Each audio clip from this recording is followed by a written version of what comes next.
Whoa!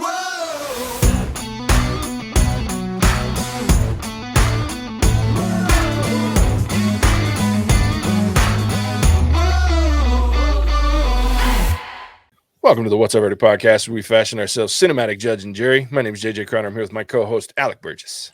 Let's get it. We appreciate you tuning in. Go ahead and hit that follow, subscribe, like, bell notification, all that shit that makes you keep up with what we're doing and watching us, listening to us, which we appreciate you doing, by the way.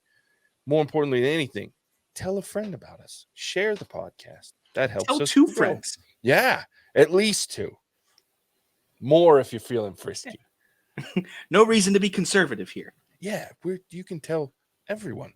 Even if you think they'll hate us, we're okay with that too. Just tell them we like people that hate us. We will troll any troll you send our way. That's right. That's right. Send your best troll. We'll take them on. We happily will happily be called buffoons on our own podcast. We love it. Today we're here to talk about She-Hulk season 1, episode 8. Is it 8? Good news. Yeah, There's only 8. one left. I know. And I am shocked that there's only one left because I feel like the show just started today. This reveal should have been an episode 2. God almighty. I'm like, what? Why did we have 7 of these episodes? 6 of these episodes. There was one other one that I liked. 5 of these episodes, because I kind of like last week's at moments. And I think last week's could have been great if the rest of the episodes around it had been better. Yeah. But Easily. What was bad was such piles of flaming dog shit that it's unforgivable that we've only had 2 episodes that I go, that was awesome. Yeah, so I'm really confused about this Lawyer of the Year award. Because so far in this show, Jennifer Walters isn't a very good lawyer, man. Right? Now, to be fair, Matthew Murdock is a exceptional lawyer, and her client was the worst client in the existence of planet Earth. But she's not very good at being a lawyer. Yeah. According to this show. I haven't read the comics. I don't know the history behind it. But based on this show, the only reason why she's got a job is because she's She-Hulk. Yeah. Which kind of takes away from the entire social commentary that they were trying to do at the beginning. Yeah. So that was annoying. But Charlie Cox. Dude. Finally, when he walked in through those double doors in the courtroom, I was like, about fucking time. No shit. It had been far too long to introduce him. And he came in and made the show infinitely better by being it. Yeah. But I don't know if you felt this way, JJ, because I felt that he took center stage and now we were just watching Daredevil, goes to She-Hulk, kind of a weird crossover where it was just an episode of Daredevil that She-Hulk was in. Yeah, it was a weird, funny episode of Daredevil. Yeah. Instead of dark and gloomy and... It's like the Disney Channel movie, Daredevil Goes to L.A. Exactly. It was so... but it's par for the course with this show. And to the point that even, like, the review... Let's talk about what happened on my show. I'm like, are you kidding me? Like, that in and of itself to me will be how I explain She-Hulk. It's the only show I've ever watched that the lead character is the least enjoyable character 90% of the time in their own show. But they remind me on a weekly basis that it's their show. It's just, what the shit? You shouldn't have to remind me. I should know whose show it is. Yeah. But every co-character steals the show every time. And steals it bad. Yeah. I will say, though, the first 24 minutes of this show was the most fun I've had watching She-Hulk. Right? Hands down. Yeah. First 24 minutes was the best She-Hulk has given us. Yep. Okay, leapfrog or Yeah, leapfrog. Ribbit and rip away guy. Stupid ass Was character. so dumb, but it was Um, enjoyable dumb, right? Where yes. he's trying to stop the perps from stealing TVs from the mall. Which, Yeah. by the way, who parks out front in the parking lot when you're robbing a department store? Right? These guys need better lessons on being a bad guy. But Yeah. that whole interaction was hilarious. To the point Yeah. where he's telling the story with She-Hulk, and then we're getting the actual versions of the story that happened. I was surrounded by him; they were huge, right? And they're just like kicking him when he's Yeah. down. I really enjoyed that. It was the stupid kind of funny slapstick humor that I know and love. Yeah. And if the show had kind of done a little bit more with this kind of funny humor, it would have been hilarious. Like even a little montage in one of the episodes of She-Hulk dealing with all these dumbass cases where they're Yeah. telling the story and she's sitting there like just behind her desk going, "Oh my gosh, what am I doing with my life?" Like it would have been Yeah.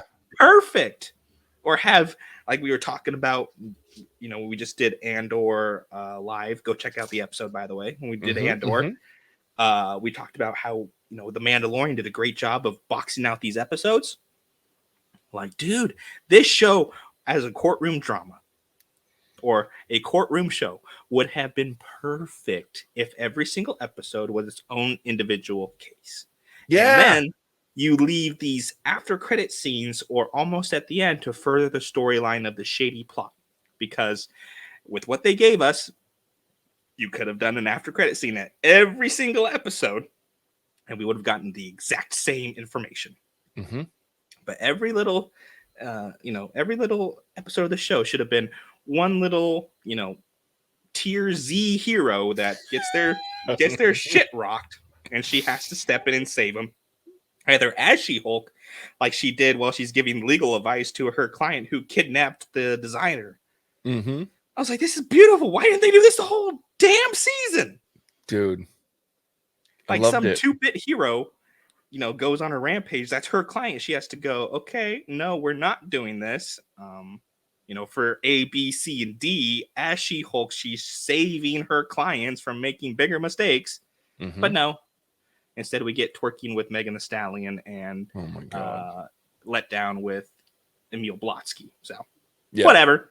So I had a similar thought today as I was watching it and enjoying what I was watching. I'm like, this is what, look, you have a blueprint, and I keep talking about blueprints on these damn Disney Plus shows, but you have a blueprint that is fail safe in courtroom shows, comedies, dramas. I don't give a shit. They've been doing it and successfully for decades on television. And that formula is you have a case per episode, a client per episode. It's different. It's completely detached from the main story. Now, the more complex and great shows like Suits, for example, that's been going for the last few years, has like an overarching story that's happening while because they're lawyers. They have to do their job on a daily basis. They're going to have different clients that they deal with every day at work. So we see those dailies while there's one giant case or one giant piece of drama that's happening while they're handling these individual cases on each episode. Like you said, it could have been in the post-credit scenes. They could have had, because what I think they should have done is have this Emil Blonsky, we've got 9 episodes. The first 4 episodes are her having to, somewhere along the line, they mention Blonsky's parole hearing and he's having these conversations. You throw in a scene here and there with Wong trying to get him to come and be, a witness in his, and you have an individual client in each of those first episodes that has its own story. That's, like you said, a Z-list freaking hero that's dicking things up because they want to be an Avenger. They want to be part of this whole thing. And she has the ability to be a real hero, like an Avenger level hero, but she's defending these idiots as a lawyer, all the while dealing with an A-list villain, trying to get him out of prison.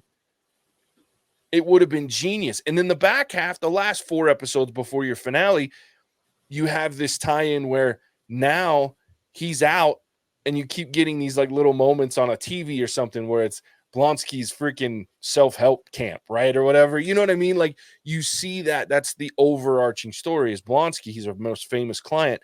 Now she's dealing with all these moron clients, or she's dating while she's protecting a client. But I also think with the chemistry that Tatiana Maslany and Charlie Cox had, just bring his ass, even if she's freaking video chatting with him to get legal advice, or they bring out, because what they should have done is had Charlie Cox in one of the first 3 episodes, like they did here. Then he goes back to New York, but leave his partner. I can't remember his partner right off the top of my head now, but bring his partner into it, and he stays out in LA to help with this case, whatever's going on. And then Charlie comes back every once in a while, and we could have done without on the dumbass dating bullshit, because the freaking chemistry between the two of them was amazing. Oh yeah, I also would have been okay if you made him like her foil. Yeah, like have him come in and just dick around in her cases and win because she's having to take on all these Z-tier heroes because of her job in this firm, and he just comes in. Oh, I smell jet fuel, type of a thing. Yeah, or, A, B, C, or D, and she's like, and then the fourth wall breaks that she makes all the time is like, what's with this guy? Oh, he did it again. Yeah, And so now he becomes almost her like foil. And then you have they start to date, they start to talk, start to get going, because she went from I'm never going to be a superhero to I'm a superhero real quick when you brought Charlie Cox in. Yeah. Like it was a snap of the fingers, and she was there in her suit and everything. Mm-hmm. When it wasn't awkward, it was comfortable. Yeah. It's such a wasted opportunity. Bring him in earlier, or do like you were saying and just have Emu Blonsky going, because that could be the overarching bad guy. That can be the stuff that we don't get to see while she's dealing with all these low tier clients. But no, they couldn't do that. So we had to get the awkward, weird dating stuff. And speaking of that, last week I had my she's a shapoopy comment. For reference, that is from The Music Man, if anybody wanted to know. And it's from a song in The Music Man, which pretty much a girl should wait until the third date, which she did with Josh. Now, I understand why she did not with Charlie Cox. I mean, the fight's leaving in the morning, and it's Charlie Cox. It's Charlie Cox. Yeah, so, And reasons Daredevil. behind that. Yeah, so, but that was where that came from. But it's also like, oh my gosh, we didn't need all this extra stuff going on in the background. Yeah. Like the real reason for this like Josh storyline that we had a episode ago or a couple episodes ago was to clone her phone, we saw. But she's a lawyer. You could clone her phone literally anywhere, especially with how much she drinks as Jennifer Walters and sticks her phone on the counter. It would be such an easy thing. Versus this whole kind of subplot that took up a couple episodes, didn't do anything except give us that weird wedding. Oh my God. Which shouldn't have been a thing. Well, and let's just talk about our villain here so far. It's Reddit. Yeah. Our villain is Reddit. Which, to be fair, is a pretty good villain. Sure. If you put in the work to get there. But it's not. Actually, I was going to say the villain's her, apparently. Oh, yeah, they did this whole 180 spin around. And I was like, well, that takes away that whole big, emotional scene in episode 1, which everybody who was shitting on the show at the beginning brought it up, where she's like, I can control my anger better than you. And, people had a field day with this. And you spent 7 episodes showing that, only to throw it away in the penultimate episode. Everybody who brought that argument up first is going to be bringing that same argument up now. Yeah. Where it's like, oh, yeah, she can control her anger so well. Now, guess what? She's the bad guy. And it's like, you did absolutely nothing for, like, you threw away everything you were trying to do in this show. Yeah. Like, why? What's the purpose of the point? To show that it's unfair for women? It's already unfair in real life. Why are you showing it in your show? Yeah. Well, why are you having her fail? Like, yeah. And I would have been, look, ironically enough, this has the same problem for me that Game of Thrones final season had, you did not earn, while I get what you were trying to do. She's been going through 7.5 episodes of people shitting on her having to deal with shitty clients, being forced to do things she didn't want to do, having people reject her because she's not She-Hulk or reject her because she is She-Hulk. Like, she can't win. So I get the fact that you lost it, but you did it in such a silly way. You didn't take enough time in every episode, or at least every other episode, to show that the anger and these things were actually starting to get to her on not just a sad level, because that's what I saw. What they showed was sad Jen, not mad Jen, right? Even if you had mad Jen, like just for a second, and she goes, no, gets control of it, and then goes sad Jen, fine. At least you've shown me that there's some anger there. She hasn't really been angry the entire fucking series until because she can now. control her anger so well. Yeah. Until apparently you reach a certain threshold, and then there's nothing that can control it except for those cool little Sonic guns that we saw in the Amazing or the Incredible Hulk or whatever it was. Yeah. So, but it's like, okay, so you spend all this time telling this certain story that she is so good at being She-Hulk because she can control her anger up until a certain point. Like for me, break the screen, right? Because that's where the stuff's coming from, and then have her go into that sad kind of or resigned state where it's like, shoot, like, you know, this was supposed to be my night, my award type of a thing, and now it's gone because I got to go have an awkward conversation with my parents about my dating habits. Yeah. And I was like, yeah, but no, we get Neanderthal She-Hulk. Like, yeah, I was like, this doesn't follow the, you know, tableau of what you've been doing. Yeah, like you said, you didn't earn this kind of side of She-Hulk. Versus if this had happened episode 2 or 3 when she made the dating profile, and then, you know, they had a little bit of this kind of insane website thing with her assistant and the other female lawyer, right? But she played off as like, oh, I don't really care, until it gets blasted to everybody, and then you care a whole lot. So it's like it's problem with She-Hulk, or problem that I have with Disney currently, is that they almost get there. They almost get there, and then they back off. And then they almost get there again, they back off. And then they blame the fans, or the people who are watching, the people who are consuming their content, as being, you're not, you know, understanding right, or you're not doing it right. You're the problem. It's like, no, make a statement and stick with it, versus going almost all the way and then backing off. Because at that point, you might as well not make the statement at all.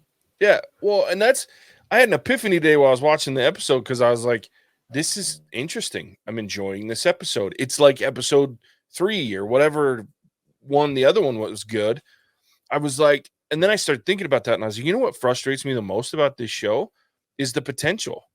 Like, it could have been a phenomenal show. It has all the right elements. It has the right cast. It has the right supporting cast. It has the right guest casts.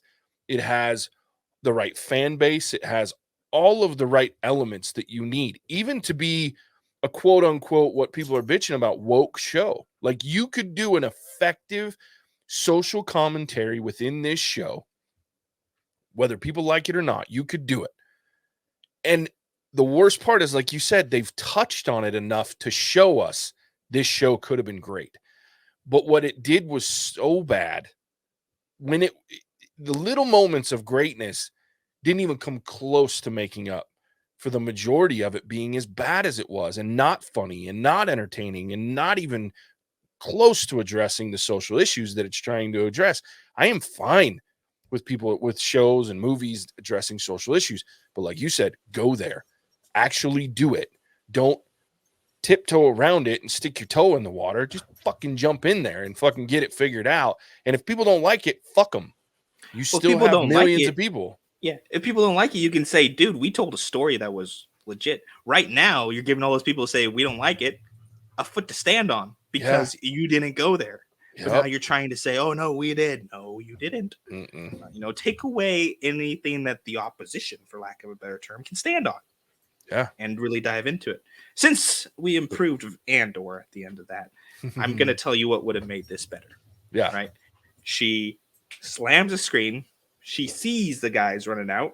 Right? She goes after them, and she just gets zapped through a portal by Wong. Now she's in Carmitage or whatever, and Wong has something that happened, and he needs her help with it. Yeah. I like that. Um, Oh, I really like that because then it gives her like, hey, I I'm am mad, but there's important. nothing I can do Well, about it. Oh, yeah. Juan doesn't care that this stuff was lambasted about me. Because then you could even start off the next episode, the finale, with her saying, Juan, I can't help you. I'm going through a tough time. And Juan could be like, why? And just he could be Yeah. Wong and get her out of her slump or something like that. And you could have her be mad, but you can avoid crossing that threshold because someone who we've seen in the show already as a guest character that everybody enjoys came in, stepped in, and unwittingly or unknowingly, we can even make it was an accident because had a legal question or something like that. So Yeah. popped her through a portal, and crisis averted. Yeah. And you get to add to that, you can have Madison there hanging Yeah. out and be like, oh, we can fix that. You just need Yeah. a social media platform. I can help with that. How fucking great would that shit be? No, you're right. Awesome. That's genius. Because now we're going to spend the first half of the season finale with her going back and forth and how she's going to get out of trouble Yeah. in this whole situation. And it's going to be probably start off with her like laying in bed as Jennifer, not wanting to get up, not wanting to do anything. Mm-hmm. Running away from her problems, where you could have had this great little bit at the end where, again, like we talked about with Andor, leave me with a hook. Yeah. And the hook is, hey, I need your help with something. I mean, because, I don't know Marvel's plan, but it could be that you even bring in somebody like Shang-Chi into it, where he's hanging out with Wong for whatever reason. And just a little cameo like that, because this show is nothing but cameos. Mm-hmm. You could do something else with it instead of having trouble making up your mind if this is She-Hulk show or if this is a Marvel Cinematic Universe show with a bunch of cameos that just happens to be titled She-Hulk. Yeah. Yeah. But that's what I would have done to improve it. I love it. I completely agree. I think you're on the money there. I hate it because I want to like this show. I want to like it. I love Tatiana Maslany. I love the people they've brought in for the show. The cast is great. It's just shitty writing. It just really is.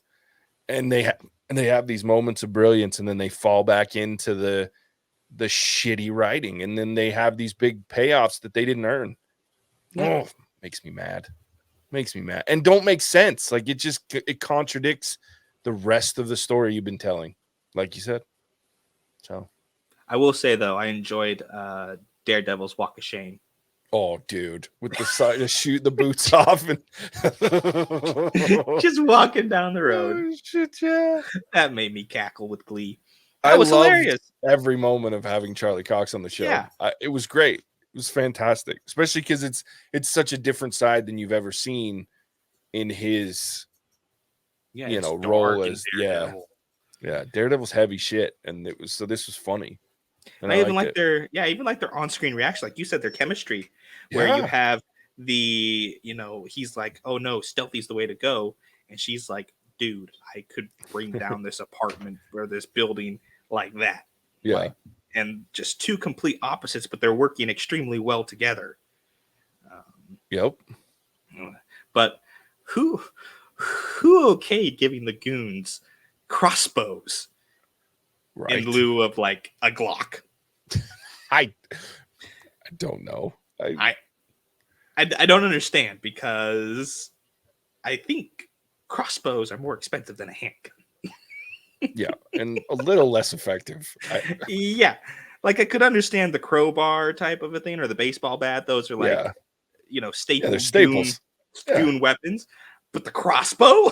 Yeah, it was weird. Went out of style about a couple hundred years ago. Yeah, it was really weird. Yeah, so I will say, baseball bats at that point.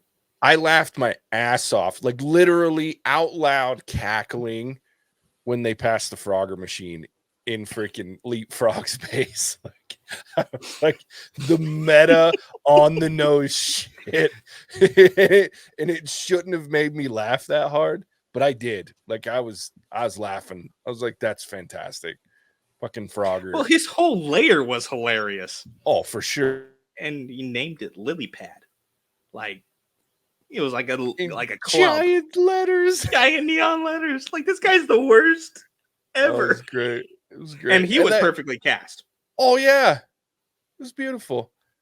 And that's what I think. Like I said, like we said, I think they could have done so many. They had great ones. Man Bull, I mean, all these characters. If you just had done them one at a time, as an episode of her defending them in some way, or like you said, trying to defend them and then having to go She-Hulk to stop them from doing something dumb, it would have been amazing. But nope. Yeah, wasn't a fan. No. Well, I'll take that back. I was a fan of the first 23 minutes. Yeah. Yeah. After that, it went right back to what the first 7 episodes did for me. Yep. It's a bummer because the first part of this episode showed, like we've been saying, how good they could have made this. Mm-hmm. Could have been fantastic. But instead, they gave us subpar material. And anybody who says anything about it's going to be, oh, you just don't understand what we were trying to do, or you're the problem. Yeah. No. Could be, but at the same time. I mean, I'm sure we're a little harsh on it at times, but at the same time, like, don't bring this lazy ass shitty writing in my face and then expect me to applaud you for it. It just doesn't work. Yeah, I'm harsh because I work for Disney. I know what kind of budget they got. Like, the last people who should be putting out subpar content is Disney. Yeah, no shit. All right, well, I think I've had enough of She-Hulk. I've had so much more than enough. I'm really glad, though, I said this before we started recording, I'm really glad this is the one Mattson missed. Yeah. Because when we talked about him missing, I said, I hope it's the best episode yet. And I think it was. Yeah, it was. It was. It was. So I'm so happy this is the one he missed. It's hilarious. Yeah, I'm not even excited for next week. Like, I'm just like, the only thing I'm excited about is it's the finale. Like, I'm ready to be done with She-Hulk. It's been 9 weeks of trying to justify watching this show, and I'm done. I'm ready for it to be done. So I'm glad that next week's episode about She-Hulk will be our last. Amen to that. Be over. Yeah. All right. Well, that's that. There's She-Hulk episode 8 of season 1. Alec, my replacement. What did they call those? The crier. My replacement town crier. I love it. Yes. I'm going to change my official job description. That's right. Tell everybody where they can find us when they're not listening to this episode. Absolutely. So thanks for tuning in, guys. Ignore my squeaky chair.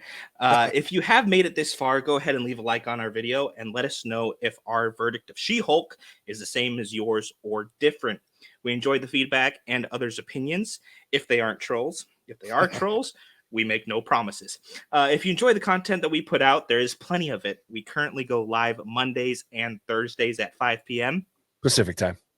So come join those and react with us in real time.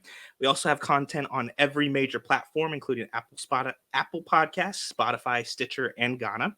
If you enjoy what we do and would like to support the podcast more directly, we are on Patreon now. And you can join our board of jurors, where by supporting us, you can unlock the ability to influence the content we release. Meaning that you can actually force us to watch stuff. Special thanks to our current patron, JJ Screaming Goats. We appreciate you and your support. And I, at least, support your movie choices. That being said, don't forget to check out the latest episode of CC&D. That is Crazy, Cool, and Dumb. And as always, let us know what you think. Yeah. Thanks, man. So impressive. Again, I reiterate, Mattson's fired. I love it. From his job duties at the end of the podcast. Yeah, we love it. We appreciate you tuning in as always. We'll catch you on the next one. Bye. Cinemagic out.